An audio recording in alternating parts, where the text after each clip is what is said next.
Well, thank you very much. It's been a very interesting debate. It's very nice to be back at the Oxford Union. Apologies for being poorly dressed. I did have black tie when I was at Oxford, but it's more than 12 years ago now, and I tried on my black tie earlier, and it looks less like a dinner suit than a wetsuit.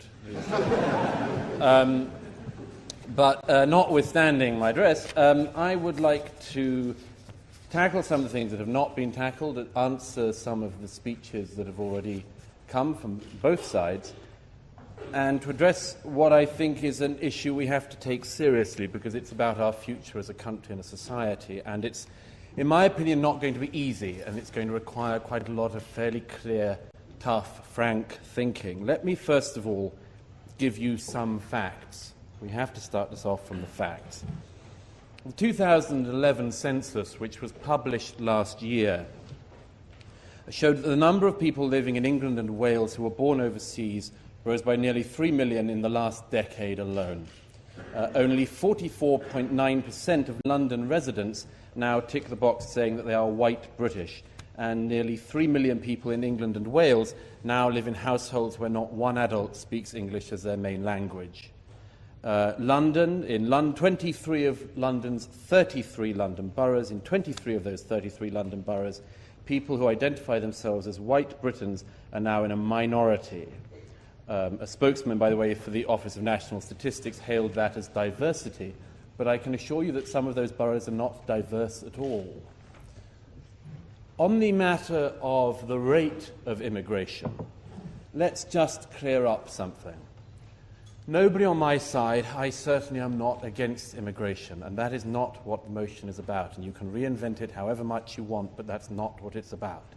It's that there has been too much. And I would say, like I think other speakers have already said, that too much did not happen in the 50s, or the 60s, or the 70s, or the 80s. It happened under the Labour government in the 1990s and the early 2000s.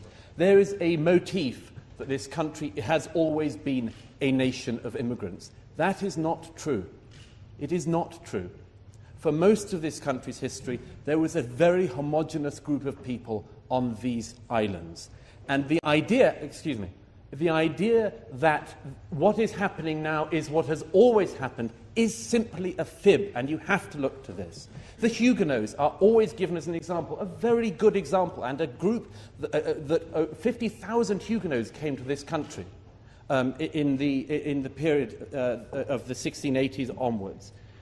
Now, 50,000 Huguenots over the period of years was equal to about 2 months of immigration in the 1990s.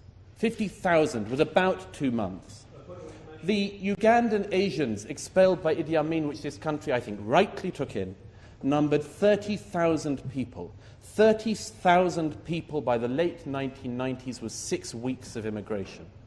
So my point to you, first of all, is that the speed and the rate matters, and it matters for a reason which I am going to come back to in a moment. But first, let me mention some of the arguments that have come up which do need answering about this. The first is the inevitable argument that the reason why we need mass immigration and have needed it is because there are jobs that British people will not do, and we need to import people to do those jobs. Let me say to you as frankly as it is possible to say, that is one of the most racist arguments you can hear. It suggests that there are jobs which British people not only don't want to do, but shouldn't do, don't have to do. We don't have to even encourage them to do. Please, you've had your go. We don't even need to encourage them to do. But we will go around the rest of the world and hoover up people who are willing to work for nothing because it provides us with cheap nannies and cheap waiters in restaurants and so on. I think it's a lamentable argument. The second argument you can hear, and we had it already tonight, is the argument about the hoovering up, as I would put it, of the other end, as it were, of the economic spectrum, that it is the best idea possible that we will travel around the world and hoover up nurses and doctors in Africa and across other regions of the world, that we can take people from the third world who the third world has superbly educated and make sure that they benefit us. Again, I think a lamentable argument. Look, the argument on immigration often comes down to net benefits. Is it an economic net benefit or an economic problem? You can, incidentally, on the material on this, find pretty much a 50-50 divide. About 50% of the studies say that there's a huge impact positively for the country. About the other 50% say the opposite. And by the way, that even goes, Lord Singh, to the study you cited. You cited the UCL study. That same study found that between 1995 and 2011, migrants in the UK received £95 billion more in services and benefits than they contributed in taxes. That's the same study that you cited. Another one that we get told, and we got it from someone on the floor, we need immigrants because they're going to pay our pensions. Ladies and gentlemen, whoever the gentleman is, let me tell you something, a shocking fact. Immigrants get old as well. An amazing fact. Which means that if you have that model, every single year you need to import more and more immigrants because you need to support that. It's known as the pyramid or migration model, and it doesn't work either. Look, one of the strange things about having this debate is this. Everyone thinks that they have to tiptoe. I'm sure you're nervous about walking through the proposition lobby tonight. I'm sure you are, because this is an issue which is fervid and fetid in all sorts of ways. But one of the oddities about this is that there is complete political unanimity on this side of the House. Complete political unanimity.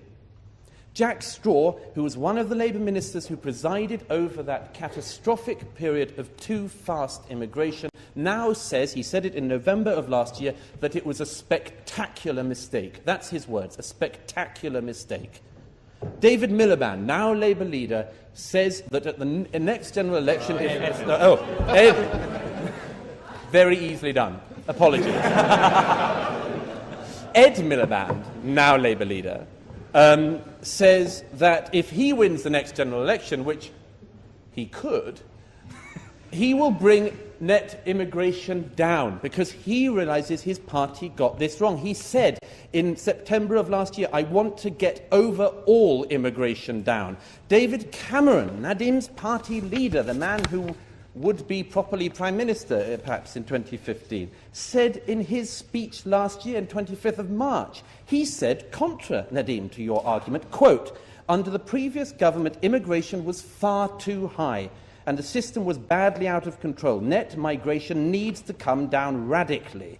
That's the words of the Prime Minister. This is not an outrider argument. It's what all the main political parties now say. They say it because it's what the public think. 77% of the people in the British Social Attitudes poll last year said they wanted immigration to come down. Almost 60% said they wanted it to come down by a lot. That's the British people's opinion, and the politicians are simply, amazingly, having to try to answer that, and a serious need. Now, I'm aware that the bell has gone, but let me very quickly address the issue, if I can find it, that came up from a couple of people. And this is the key thing I really wanted to mention, if I may have a moment. This issue of our values. I hate hearing this, we don't know who we are, because quite often it leads to the thing of, we're not anything. Britain isn't anything, Britain never existed, it's not an identity, and so on. One of the reasons you hear that is because it is an attempt, I think an honest and a decent attempt by people to answer a real question. When you have migration at the rate this country has had it in recent years, you have to expand and water down your definition of what you are, because you have people coming in so fast that what would have been your definitions of yourself stop holding. If you asked somebody 50 years ago, what is Britishness? What are British values? They would have said it very clearly. They are epitomised in a set of historic institutions, in the institutions of Parliament, in the institutions of trial by jury and the high courts, in the great schools and universities. They would have said the monarchy. They would have said the Church of England. Why is it now that we have this big, endless debate? Who are we? What are we? It's because we want to welcome people, but it's happened so fast, we have to end up doing things like saying Britishness is about fair play or being nice to people. Everyone wants to be nice to people. Very few people would say our identity as a country is being mean to people. But we water it down because it's what we think we have to do, and in a way we're right.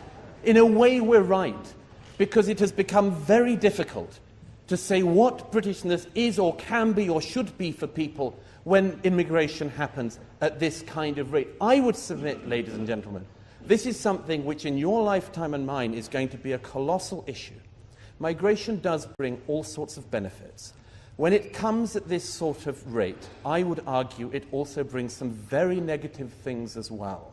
And one of the things that is that people of this country, including many, many immigrants, and I'll finish on this, many immigrants, including first and second generation immigrants, now say there is a problem with the speed of immigration because it changes the country. It is all very well to say that we are open to people who share our values. But if our values water down and the people who come here come at the rate they have, it is not surprising that we will end up arguing for immigration as an economic thing, because we will be giving up our culture, we will be giving up our identity, and we will be saying what some people now do say, which is that the peoples of Britain and Europe have lost their place in the world. I think it is right for people to have a place they call home, an identity that they're proud of. I think it for all people around the world, and I think it for the people of this country. And I hope tonight you can vote to say you think that too. Thank you.